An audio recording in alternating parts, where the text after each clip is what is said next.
C'est un, ça va être une révision, mais on aime la révision. Alléluia.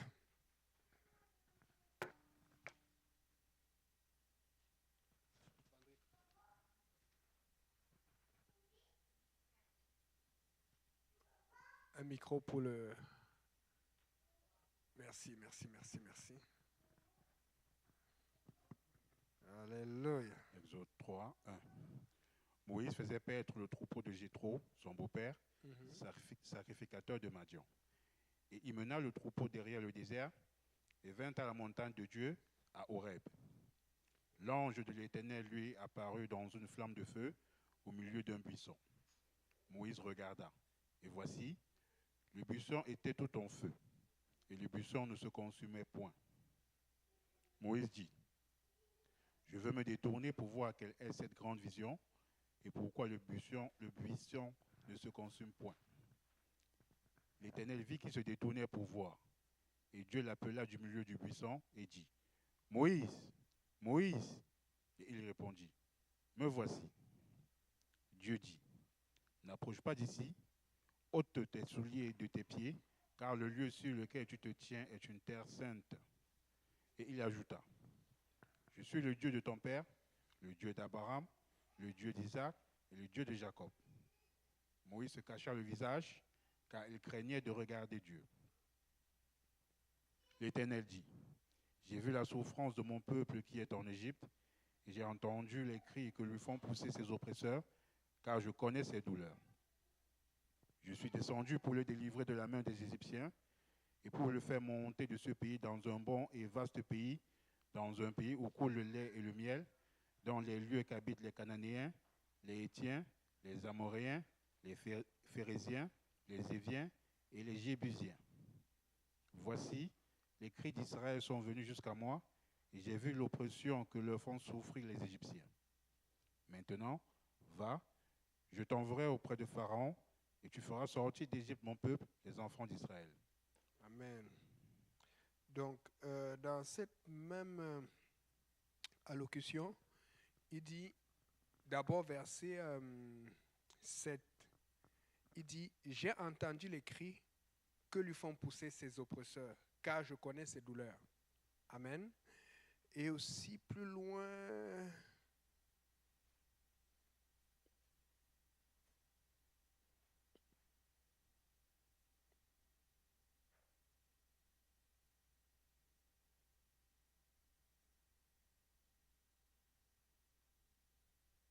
c'est ça, j'ai vu l'oppression que leur fait souffrir les Égyptiens. Le point que je voulais apporter ici, là, c'est que Dieu dit, j'ai entendu le cri. Amen. Et c'est pour ça que lorsqu'on veut que les choses changent et que les choses bougent, il faut que Dieu entende le cri. Donc, quand tu veux quelque chose, quand tu veux que quelque chose change, qu'est-ce que tu fais? Tu dois crier, tu dois bouger. Si tu dis, Seigneur, donne-moi un peu d'argent. Seigneur, donne-moi un travail. Il faut être violent. Voilà pourquoi la Bible dit que le royaume des cieux est ouvert et les violences n'en parlent. J'aime beaucoup l'exemple du pasteur. Quand quelqu'un voit un enfant, son enfant, ou l'enfant de quelqu'un qui va se faire écraser, quand l'enfant de la personne va se faire écraser et que la voiture est sur le point de l'écraser, qu'est-ce que tu fais? Tu ne dis pas, fais attention à la voiture. Tu dis, attention, tu cries pour attirer l'attention de la personne. Amen. Donc, ce soir, je ne sais pas pourquoi, mais aujourd'hui, j'ai envie que quelqu'un... On a une veillée de prière vendredi. Et je sens que depuis hier, là, je l'ai dit, même quand le pasteur Simplice prêchait hier à Saint-Laurent, nous sommes à la veillée de prière, se prépare. Des fois, les gens vont à la veillée de prière pour prier. Non. Tu vas à la veillée de prière pour finir un combat. C'est pour ça, quand vous entendez veillée de prière, ne commencez pas à faire les plans le jour de la veille. Ah, je vais aller à la veille, comment? Tu fais ça à l'avance. Et tu commences à mieux prier. Tu commences à te rappeler, est-ce que j'ai même respecté mon temps de prière? Et l'erreur que je faisais avant, il y a plusieurs années, c'est que quand je ne priais pas bien, j'allais compléter pour compenser à la veille de prière. Ce n'est pas ça qu'il faut. La veille de prière, c'est ce moment-là où tu dis, OK, le diable m'a volé ça, il m'a fait ça, il m'a fait ça, il m'a fait ça. Je m'en vais chercher ma victoire. Parce que c'est obligatoire de gagner parce qu'il y a beaucoup de gens en même temps. Amen. Donc, il faut que tu cries à Dieu. Il y a quelqu'un qui a un problème ici. Il y a quelqu'un que sa soeur, son père, sa mère est malade ou il y a une situation difficile qui traverse. Peut-être ça peut être financier, peut-être ça peut être autre chose. Il faut crier. Il faut que tu cries à Dieu. Tu dis, Seigneur, je suis fatigué. Peut-être c'est toi qui es attaqué. Peut-être tu es oppressé par quelque chose. Dieu veut entendre ton cri. Et quand Dieu entend ton cri, alors il envoie la délivrance. Amen. Combien, je ne sais pas, je le dis aussi simplement que cela, mais c'est aussi vrai que ça. Il faut crier. Des fois, quand je vois. Je vous dis, normalement, ta prière doit être telle. Vous voyez comment on adore à l'église là? Quand quelqu'un commence à adorer là, des fois ça devient bizarre, dit non, eux là. Maintenant, avant on me trouvait bizarre, maintenant regardez les jeunes, tous ces jeunes là, avec les Thierry, les comment on appelle l'autre là, Ariel et tout ça là. Là maintenant, je suis plus bizarre parce qu'ils sont encore plus étranges. Surtout qu'ils tombent, tu sais, moi l'adoration, moi je pense que je ne suis pas capable de faire ce qu'ils font dans l'adoration. Ils sont au sol, ils font ça là. Mais les gens trouvent même ça exagéré. Mais je peux vous promettre, demandez-moi au pasteur Kauzi, les gens disaient que mais c'est quoi qui fait comme ça là? Dans le temps. Et c'était intimidant. Si tu n'es pas sensible à l'esprit de Dieu pour faire ce que Dieu te dit, tu vas être intimidé, tu vas t'arrêter parce que je connais des gens qui se sont arrêtés parce qu'on a parlé de leur adoration ou parce qu'on ou l'intimidation des parents, de la famille. Vous savez quoi? Ils sont plus à l'église aujourd'hui. Et je dis, j'ai entendu, même les affaires qui allaient bien, ça ne va plus. Ne te moque pas de Dieu ou ne te laisse pas influencer. Donc, là, quand je mets le parallèle de l'adoration, c'est parce que c'est visible. Mais je peux vous dire que des fois, quand j'ai besoin de quelque chose avec Dieu, si vous me voyez prier, vous allez dire que je suis fou. Je suis bizarre. Nous sommes trop normaux. Nous sommes trop normaux. Quand tu pries, la Bible vient de dire, j'ai entendu les cris. Un cri, ce n'est pas... Ah! C'était vraiment bizarre. Vous n'avez pas remarqué que quand tu veux te lever pour prier, le plus difficile avec quoi? C'est le sommeil. C'est dur. Notre soeur que j'ai accompagnée hier, qui est suivie par la soeur Viviane, Sévlus, elle me dit, mais comment tu fais pour la prière et tout? Elle m'a dit qu'elle met la lame, elle tape la lame 5 minutes, 10 minutes, à la fin, elle se lève seulement pour le travail. Ah, les gens se reconnaissent là-dedans. Moi, j'ai dit si. Maintenant, ce n'est pas ce que vous allez tous faire. J'ai dit, la première erreur que tu fais, c'est que tu mets la lame proche de l'heure que tu travailles. Mets la lame dans la nuit, tu te réveilles à l'heure. Comme ça, si jamais tu as raté, tu vas te réveiller 1 heure plus tard. Et ce que je fais, ceci, c'est que, puisque je sais que quand je vais avoir sommeil et que ça va être difficile, j'estime si j'ai fait 3-4 heures de sommeil, c'est assez. Tu ne vas pas te rendre compte. Des fois, tu vas à la maison, tu fais 1 heure de sommeil, tu as beaucoup d'énergie. Donc, je sais qu'à telle heure, je dois me lever pour prier. Surtout la nuit, c'est là où le diable attaque. Je vais mettre 5 alarmes, 2 minutes à côté. Je vais mettre pour que ça m'énerve tellement que je serai obligé de me lever pour arrêter ou pour désactiver tous les alarmes. Mais dans le temps de désactiver les alarmes, je vais tellement culpabiliser et dire, mais qu'est-ce que je suis en train de faire? Je ne suis pas en train de dire que c'est ça qui va fonctionner pour vous. Mais il y a une chose, c'est que si je dois prier, je vais faire des choses bizarres. Des fois, bon, ça je ne le fais plus maintenant, mais avant je le faisais. Des fois, pour m'obliger à me lever pour prier, je vais mettre une alarme sur mon iPad qui est dans le sac. Je vais mettre une alarme là-bas. Je vais mettre ce qui fait que ça va sonner partout. Ça va même le temps de me lever pour. Vous savez comment les alarmes d'iPhone sonnent? Ça t'empêche de dormir. Donc, il faut que quelqu'un crie. Des fois, pour crier, il faut que tu sois disponible pour crier. Tu ne peux pas crier tant couché. Hein, frère Vandé? Au départ de ses prières, je lui disais tout le temps, on ne prie pas étant couché. Il dit non, mais ça marche. Après des mois de prière, il a compris que c'était le ronflage. Il pensait qu'il était dans l'esprit, mais il était dans les rêves esprits. Amen. Et il discutait. Je dis, bon, tu sais, des fois, quand tu ne peux pas, écoutez, je ne dis pas que tu ne peux pas. Amen. Mais moi, je n'ai pas arrivé. Et chaque fois que j'ai voulu faire cela, j'étais en train de ronfler. Amen. Donc, alors, quand je suis trop fatigué, je sais que j'ai besoin de ma victoire. Je vous dis que je vais être bizarre. Des fois, je vais aller cogner le mur. Je dis, réveille-toi. Je vais me gifler. Je vais faire des choses bizarres. Je vous dis, je suis très étrange. Mais ce n'est pas parce que je vais être bizarre. C'est parce que je vais lutter. Je vais faire violence à mon corps. Et c'est parce que je sais qu'il y a le pouvoir dans la prière. Il y a le pouvoir dans la prière. Parce que le matin, quand le diable va encore me voler, le matin, quand quelqu'un va encore se moquer de moi, le matin, quand une situation va encore m'arriver, ça va m'énerver, ça m'a dit, mais pourquoi ça m'arrive encore? Alors j'ai dit, ok. Et c'est comme ça que je fais, et je vous promets, c'est le seul endroit que tu as le droit d'avoir la rancune contre le diable. Tu m'as pris, n'est-ce pas? Tu vas voir ce soir. C'est comme ça que je fais. Et souvent, j'arrive au travail. J'ai les yeux rouges, je vais nettoyer rapidement, je peux bien paraître. Je suis fatigué, mais je suis dans mon cœur, je suis content. J'ai dit, j'étais eu.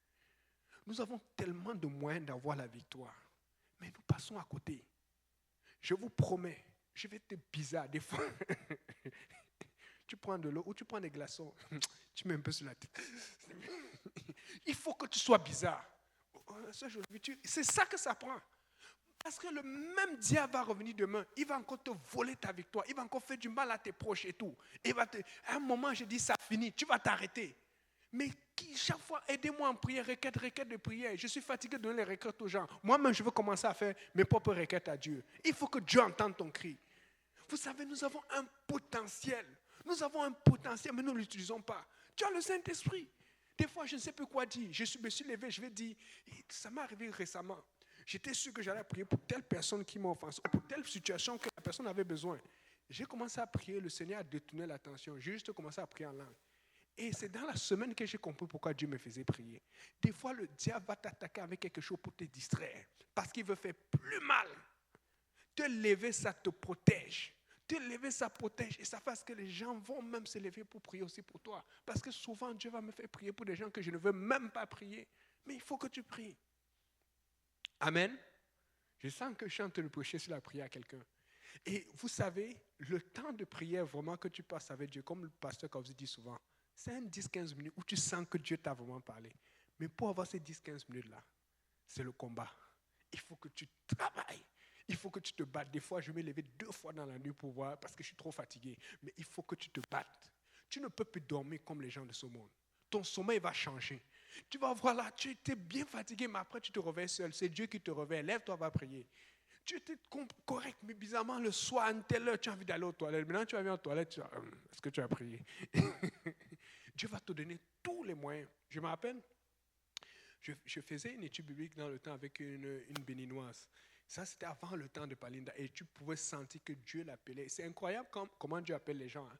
Avant que je rencontre Pasteur Abou aussi, je me rappelle un ami que j'avais rencontré quand je venais ici au Canada même. C'était un Burkinabé. Dieu l'appelait. Après, Pasteur Abou est venu. Pareil, la béninoise, après elle a fui. À ce Palinda, d'autres personnes sont venues. Mais elle me disait ceci. Et tu sentais comment Dieu l'utilisait. Elle avait tellement facilement des révélations de la part du Seigneur. Et c'est elle que le pasteur racontait un jour que le jour où elle voulait se baptiser, d'abord elle disait non, mais le jour où le Saint-Esprit l'a saisie, elle voulait rentrer dans l'eau. On a dû la retenir. Elle était, vous savez, le baptême à Saint-Laurent là, elle a voulu plonger comme ça. On a dû la retenir pour la tirer, pour la mener de l'autre côté. C'est incroyable. Et je l'ai vu, mais à ce moment, je ne filmais pas encore tout. Ouais, Seigneur, il y a tellement d'exclusivité que j'aurais pu avoir. Maintenant, elle me dit ceci, qu'avant, elle avait pris un engagement de lire avec la parole de Dieu tous les jours, mais elle n'arrivait pas. Et puis un jour, elle s'est rendue compte que quand elle était vraiment mal prise, quand elle était vraiment d'un truc, elle ne fait pas ce qu'elle veut, c'est là où elle lisait. Et elle a dit à la blague que Seigneur, c'est quand je vais aller aux toilettes que je vais lire la parole de Dieu. Elle me dit littéralement que chaque fois elle avait envie de pisser. Il ne faut pas jouer avec Dieu. Je te dis, c'est ce qu'elle m'a raconté, que c'est incroyable depuis le jour qu'elle avait dit cela. En fait, Dieu veut que tu pries. Hier, j'ai dit ceci à Saint-Laurent et vous pouvez le vérifier. Il y a beaucoup d'endroits là où Dieu parle à Moïse. Tellement d'endroits. Mais dans tout le livre d'Exode.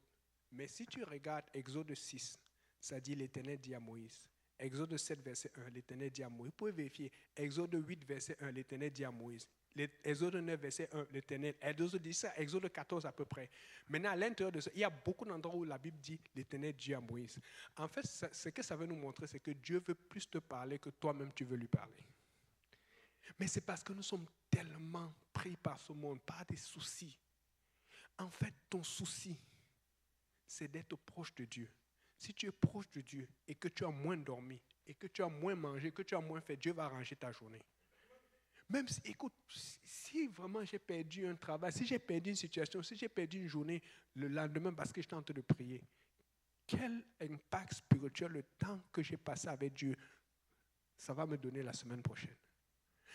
Et c'est pour ça, c'est parce que nous ne voyons pas l'effet spirituel de notre consécration que nous n'agissons pas ainsi. Et c'est pour ça, c'est la même chose pour la cigarette. Vous savez, on dit que la cigarette, ça donne le cancer du poumon. Mais le problème du poumon, c'est que ce n'est pas comme le cœur qui a des nerfs qui sont... C'est quand quelqu'un te pique avec une aiguille, tu as le nerf, tu ressens directement. Donc, mais quand tu fumes la cigarette, ça te tue, mais c'est un peu comme une grenouille dans l'eau chaude. Elle ne ressent pas, mais éventuellement, elle va mourir. Donc, fait que ça rend, ça te détruit. Mais nous, c'est ça, c'est quand tu ressens le mal que tu veux agir. Mais pourquoi on ne peut pas juste utiliser les concepts de Dieu qui donnent le pouvoir et la puissance et la réponse, sans toujours ressentir la réponse maintenant? C'est pour ça que la Bible dit que va dans le lieu secret et ton Père te récompensera publiquement. C'est pour ça que vous allez être à l'église, vous allez voir les frères et les sœurs qui prient. La prière, c'est ça la clé. Quand tu pries, ça va fonctionner. Quand tu pries, on va le voir. Quand tu pries, dès que même tu as un problème, on te va dire, on va encore voir comment il va passer par là. Parce qu'on est habitué que non, lui va aller. Il faut que tu sois un crieur ou une crieuse. Et c'est un appel pour chacun d'entre nous. Quelqu'un qui passe avec le temps avec l'Éternel. Quand tu pries, c'est toi qu'on va aller voir parce que quelqu'un va toujours vouloir être à côté de toi parce que dès que ça chauffe, j'ai tel problème, tu penses. Soyez comme ça, soyez des prieurs et des prieuses. Nous devons prier. La clé, c'est la prière. La clé, c'est la prière. Moi, à cette veillée de prière, j'ai envie qu'on frappe le diable d'une façon incroyable parce que cette année 2025, elle est très importante pour chacun d'entre nous. Ça va être une année incroyable. Mais ça ne va pas être incroyable juste parce qu'on a entendu. Ça va être incroyable parce qu'on va se réveiller. Après avoir essayé de prier des années auparavant, on a prié, mais on va mieux prier cette année. Prenez ça personnellement. Et si chacun est en feu pour le Seigneur, le diable a peur. Je vous dis, il a peur et il a excessivement peur. Amen. Frère Ludovic, si tu peux continuer maintenant à partir du verset 11. Là, Moïse est en train de parler avec Dieu. Ça a été une longue lecture, bien sûr. Moïse dit à Dieu, qui suis-je pour aller vers Pharaon et pour faire sortir d'Égypte les enfants d'Israël? Dieu dit, je serai avec toi, et ceci sera pour toi le signe que c'est moi qui t'envoie. Quand tu auras fait sortir d'Égypte le peuple, vous servirez Dieu sur cette montagne. Moïse dit à Dieu, j'irai donc vers les enfants d'Israël et je leur dirai, le Dieu de vos pères m'envoie vers vous. Mais s'ils me demandent quel est ton nom, que leur répondrai-je? Dieu dit à Moïse, je suis celui qui suis. Et il ajouta, c'est ainsi que tu répondras aux enfants d'Israël. Celui qui s'appelle Je suis m'a envoyé vers vous. Dieu dit encore à Moïse, tu parleras ainsi aux enfants d'Israël. L'Éternel, le Dieu de vos pères, le Dieu d'Abraham, le Dieu d'Isaac et le Dieu de Jacob, m'envoie vers vous. Voilà mon nom pour l'éternité, voilà mon nom de génération en génération. Va, rassemble les anciens d'Israël et dis-leur, l'Éternel, le Dieu de vos pères, m'est apparu, le Dieu d'Abraham, d'Isaac et de Jacob. Il a dit, je vous ai vu et j'ai vu ce qu'on vous fait en Égypte. Et j'ai dit, je vous ferai monter de l'Égypte où vous souffrez, dans le pays des Cananéens, des Hétiens, des Amoréens, des Phérésiens, des Éviens et des Jébusiens, dans un pays où coule le lait et le miel. Ils écouteront ta voix, et tu iras, toi et les anciens d'Israël, auprès du roi d'Égypte, et vous lui direz, l'Éternel, le Dieu des Hébreux, nous est apparu. Permets-nous de faire 3 journées de marche dans le désert pour offrir des sacrifices à l'Éternel, notre Dieu. Ok, c'est bon. On va s'arrêter là. Je vais continuer tout à l'heure. Il dit ceci, Dieu leur donne le message dans tout le verset, jusqu'à ce que le frère Ludovic n'a pas encore lu, jusqu'au verset 22. Il n'y a aucune référence au miracle que Moïse doit faire. Le miracle, c'est dans le chapitre qui suit. Amen. Est-ce que vous me suivez? Donc, fait que pour commencer, Dieu a eu juste besoin du message. Voilà pourquoi Jésus redit la même chose. Voici les miracles qui accompagneront ceux qui auront cru. Faites attention à ces églises Église de miracle, église de guérison. Dieu donne le miracle, Dieu fait la guérison. Mais la première chose avec laquelle Dieu commence, c'est le message. Il faut le bon message. Et il dit à Moïse, ils écouteront ta voix. Écoutez la voix du pasteur, pardon. Parce que vous-même, vous allez voir, les frères et les sœurs que vous allez exhorter dans vos travaux, dans la rue, partout, ils auront aussi à écouter votre voix. Mais il va falloir que toi aussi tu écoutes auparavant. Amen. Donc, il y a le message. C'est très important. Mais c'est le diable qui veut confondre. Il veut toujours qu'on soit attiré par le miracle.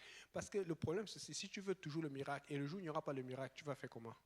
Le message ne change pas. Parce que Dieu est grand. Il est tout puissant. Amen.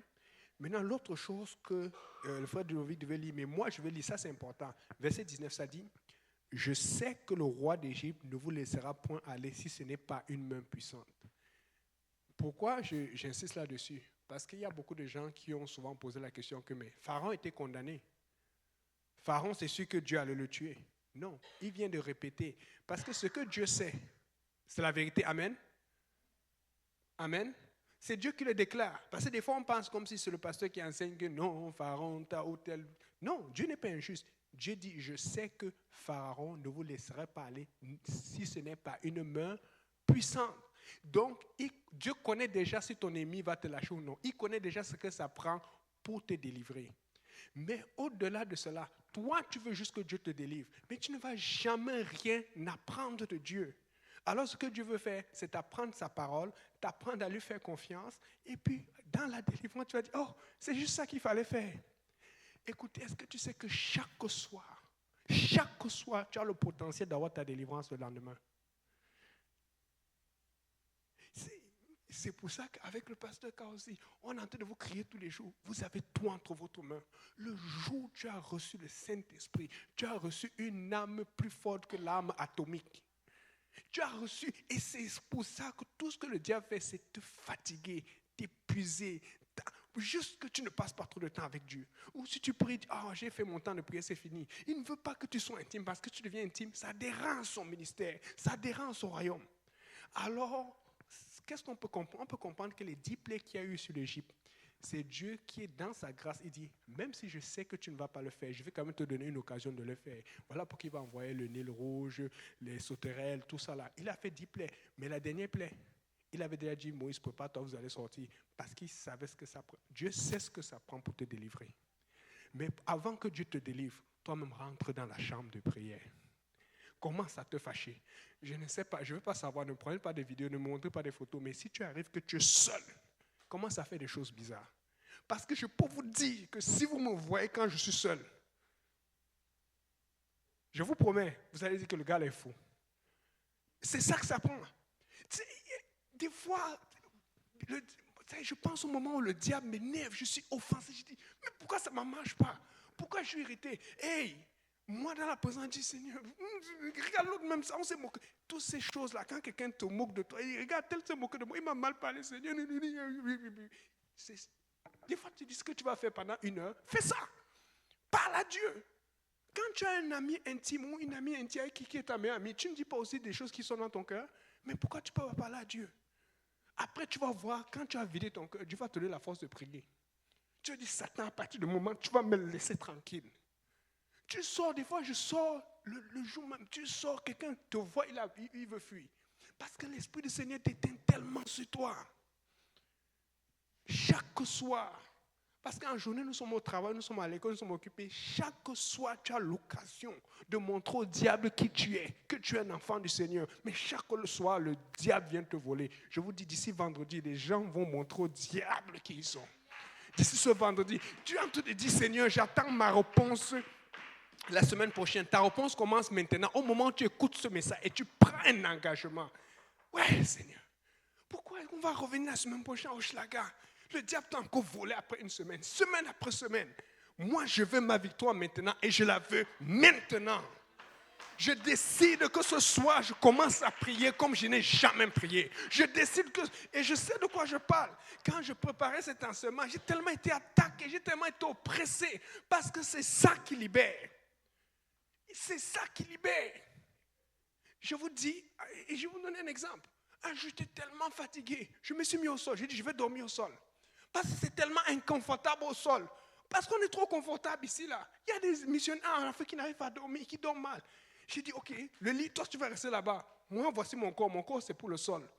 Quand j'ai commencé à avoir mal, là, je me suis levé. Il faut que tu te fasses violence. Tu ne te fais pas violence, le diable ne va pas te laisser tranquille. Pour arriver à ce moment d'intimité avec Dieu, il faut que tu montres à Dieu que tu veux passer du temps avec lui.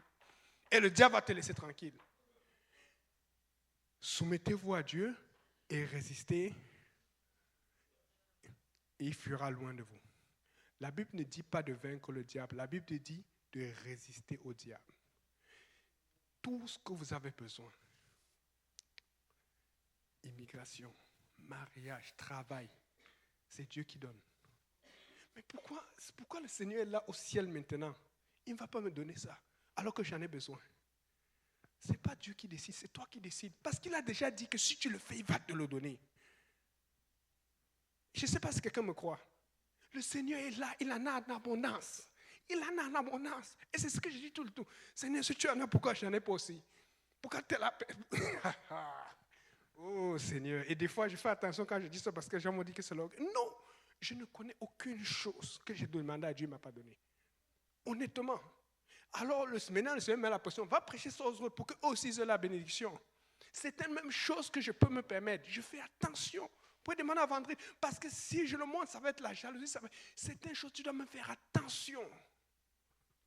Parce que le but, c'est de pousser les gens à connaître c'est quoi l'intimité dans le Seigneur. Tout ce qui est là, qui vient du diable, c'est pour te distraire et t'empêcher d'être intime dans le Seigneur. Dieu savait exactement ce que ça prend pour dire Pharaon, tais-toi. Mais il veut que c'est avec toi, c'est vous, ensemble, qui travaillez. Moïse et Dieu étaient des gens comme ça, mais le peuple d'Israël était trop loin. Alors Dieu utilisait Moïse, va, viens, dis-leur de faire ça, dis-leur. Mais le peuple n'écoutait pas. Amen. Enfin, il devait continuer, verset. Donc, quand Dieu, la Bible dit que Dieu a endurci le fait de Pharaon, c'est parce que lui-même, il a déjà commencé à refuser. Mais il faut comprendre que Pharaon, c'est quelqu'un qui est notable. C'est quelqu'un qui est important. Quand tu es important et que tu dis non à Dieu, ça influence ton peuple, ça influence beaucoup de gens. Alors, pour que Dieu se glorifie, il va t'influencer pour que toi-même, tu deviens encore, tu dis non aux choses que tu ne disais pas non. Parce qu'il va se glorifier. Amen. Donc, fait que des fois, c'est ça qui arrive souvent à des gens. Dieu te dit change. Tu ne veux pas changer, change. Après, Dieu t'envoie un aveuglement, tu commences à faire des choses que tu n'avais jamais fait. Jamais fait. Je m'appelle, je connais une sœur camerounaise, sanctification, plein de choses. Après, elle dit, mais votre église, c'est waouh. Mais aujourd'hui, tu vois, il y a une autre église ailleurs, quelque part, qui nous suivait beaucoup. Mais à force de compromis un peu, elle a totalement changé. Et pourtant, tu vois les vidéos, comme elle était contre l'homosexualité, contre telle chose, le diable te guette. Tu as juste un petit truc que tu ne fais pas. Il dit, ok, il attend. Comme tu es patient, lui aussi il est patient. Et je ne dis pas que Dieu ne va pas te faire patienter pour avoir une chose. Mais le problème, c'est que pendant que tu patientes pour avoir ces choses, il faut que chaque jour, le diable se sente blessé. Moi, chaque jour, je lui dis, je vais te blesser. Mais le plus difficile dans le Seigneur, ce n'est pas de prier pour toi. Le plus difficile, c'est de prier pour les autres. Quand toi, tu as compris pour toi, Dieu dit, ok, j'ai règle pour toi maintenant. Va maintenant t'occuper des autres. Amen. Il faut qu'on pense aux autres. Mais il faut aussi qu'on ait notre victoire. La prière. Regarde comment tu dis la prière. La prière, c'est vraiment la clé. Donc, s'il te plaît, continue verset 21 jusqu'à la fin, jusqu'au verset 22. Je ferai, Exode 3, 21. Je ferai même trouver grâce à ce peuple aux yeux des Égyptiens. Et quand vous partirez, vous ne partirez point à vide. Amen. Chaque femme demandera à sa voisine et à celle qui demeure dans sa maison des vases d'argent, des vases d'or et des vêtements que vous mettrez sur vos fils et vos filles, et vous dépouillerez les Égyptiens. Amen. Et j'avais oublié de lire ça aussi. J'étendrai ma main et je frapperai l'Égypte par toutes sortes de prodiges et je les ferai au milieu d'elle. On va finir avec ça. Regardez. La Bible dit que quand ils sont sortis d'Égypte, je traverse rapidement, et que leur cœur revenait à eux, ils disent, mais où est Israël? Parce qu'ils se rendent compte qu'ils ont perdu les esclaves. Mais ce n'est pas tout. C'est parce que aussi les gens qui ont eu peur, c'est quand on a frappé l'Égypte là, les gens ont paniqué, on dit, mais ça c'est quoi ça? Partez, sortez de chez vous, sortez de chez nous. Mais maintenant, quand ils arrivent, Israël loin est parti, ils commencent à dire, oh, j'ai donné mon vase, j'ai donné ma table, j'ai donné ça. Là, ils veulent les récupérer. C'est pour ça que ça ne s'arrête pas. Quand Dieu va ouvrir la porte, n'arrête pas de prier. Parce que le diable veut toujours récupérer ce que Dieu t'a donné. C'est pour ça que Dieu veut que la prière devienne un style de vie. Vous voyez, pas après 2-3 ans, il y a des situations que vous viviez, maintenant vous ne vivez plus cela. Mais maintenant que Dieu a, tu veux toujours, non, il faut que tu ailles pousser. Il faut que tu ailles pousser, tu continues de pousser. Amen. Quelqu'un doit pousser. Quelqu'un doit pousser. Tu dis, Seigneur, tu déclares, aujourd'hui je veux qu'on se donne des objectifs. Des objectifs pour nous-mêmes, mais des objectifs spirituels. Les objectifs spirituels sont difficiles à atteindre. Seigneur, je veux pouvoir prier tel nombre de temps, je veux pouvoir faire cela, je veux pouvoir avoir telle situation, mais en priant, en jeûnant. Chacun sait ce que Dieu va lui mettre dans le cœur. Amen. Mais on va y arriver. Voilà pourquoi on ne va jamais arrêter de prêcher sur la prière. Parce qu'une fois que j'ai parlé dessus, là, la semaine prochaine, le diable va venir pour enlever encore cela. Mais on ne peut pas passer le temps à parler de la prière. Mais pour cette semaine, on va parler de la prière. Parce que ce vendredi-là, quand on arrive, j'ai dit, quand on entre dans l'église, là, j'ai dit, il faut que les démons soient en train de compter. Waouh, lui aussi, il est arrivé. Tel Douchlaga est arrivé. Tel, il dit, hey, les problèmes. Parce que quand on sort de là, je vous dis, vous connaissez la... Je sais que tout le monde a vu la photo là, sur Facebook qui est populaire. Tu vois, les gens, quand ils prient, ils viennent comme des petits chatons. Et quand la prière finit, ils sortent comme des lions. Je ne sais pas si vous avez vu. Qui a vu ça? Ouais, la sœur José. Personne n'en a vu ça. C'est très populaire. C'est pour montrer c'est quoi les guerres de prière. Tu vois, on met des petits chatons, des tout petits bébés chatons. Et on dit 1 ou 2 heures après la prière, les gars sortent comme des lions. C'est comme ça c'est quand tu marches là, tu changes même ta démarche. Tu dis, oh, je suis enfant de Dieu. Satan, qu'est-ce que tu me... Parce que des fois, moi, je vois certaines de nos frères, certaines de ceux qui marchent là, je dis, hey. C'est comme s'ils ont... Non. Il faut que dans ta démarche, le diable qui soit en train de reculer. Au moins, là, tu as le droit de faire ton film d'action. Au lieu d'aller regarder des faux films là où tu vois le chef bandit avec l'acteur. Je suis l'acteur principal dans cette situation. Dieu est celui qui me protège. Dieu est le scénariste. Et le scénariste a déjà prévu que l'acteur va gagner. Amen. Qui va prier avec moi? On va se lever. S'il y a des gens qui sont malades, venez à l'hôtel, le pasteur Simplice et moi, on va prier. Ceux qui ont n'importe quelle douleur, on va prier vraiment pour la guérison. Et après avoir prié pour la guérison, on va prier pour nous tous, on va prier pour l'oppression, on va prier pour que tout le monde puisse prier. On va prier pour que Dieu ouvre une porte. J'aimerais qu'à Oshalaga, chacun ait ce qu'il demande à Dieu. Je ne dis pas que peut-être, que chacun est Seigneur dans ta volonté. Et quand je parlais de Frère Vanis, ce n'est pas pour l'exposer, il va vous dire, j'ai caché ça il y a longtemps parce que je savais qu'il allait être attaqué. Il a été très attaqué sur cette voiture. Mais on a prié dans la volonté de Dieu. Je veux qu'on prie dans la volonté de Dieu. Si c'est la volonté de Dieu, il va te le donner. Amen.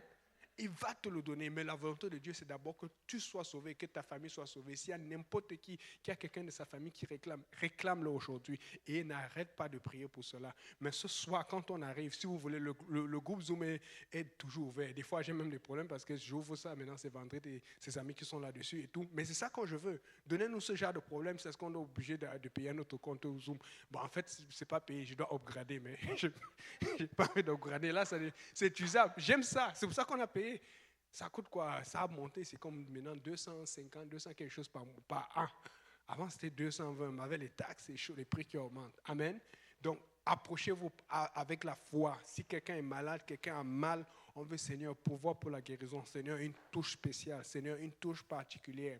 Et puis après, on va vraiment prier pour nous, on va prier pour nos familles, on va prier pour nos parents, on va prier pour Schlager, Seigneur, on va prier dans ta direction. Papa, quand on rentre ce soir, donne-nous une onction de prière, Seigneur. Seigneur, quand on rentre, je peux vous dire, des fois, je suis dans la voiture, je vais presser vendredi, je vais presser les gens, je dois vous déposer vite parce que je sens qu'il y a cette urgence, je sens qu'il faut que je fasse cela. Si j'ai un lunch à faire, je dois faire cela. Il faut qu'à telle heure, je sois au lit. Des fois, je vais jaser un peu. Des fois, je vais un peu aller sur YouTube pour regarder certaines vidéos, certaines prédications. Il faut que j'ai fini avant telle heure parce que je sais que je n'ai pas fini. Il faut qu'on ait cette urgence quand on rentre à la maison. Quand tu es pressé, ce n'est pas juste parce que tu as un rendez-vous avec quelqu'un ou tu as un appel téléphonique avec la famille. Quand tu es pressé, c'est parce que tu sais que tu as une heure de prière qui t'attend et que tu n'arrives plus à respirer parce que tu dois rencontrer ton Dieu à cette heure. Il faut que notre programme change par ce rendez-vous qui est spirituel. Il faut qu'on se sente étouffé. Tu es là à la voiture, tu n'es pas content. Je peux vous dire, j'ai souvent des gens qui m'appellent. Je dis, ok, ça je te rappelle demain parce que je sais que ce problème-là, ça va durer longtemps au téléphone. Et après, je vais être inquiet et puis je ne vais même plus pouvoir prier comme prévu. Il faut que ton programme change à cause de cet invisible Seigneur, mais qui bouscule ton programme, qui bouscule tes habitudes. Amen.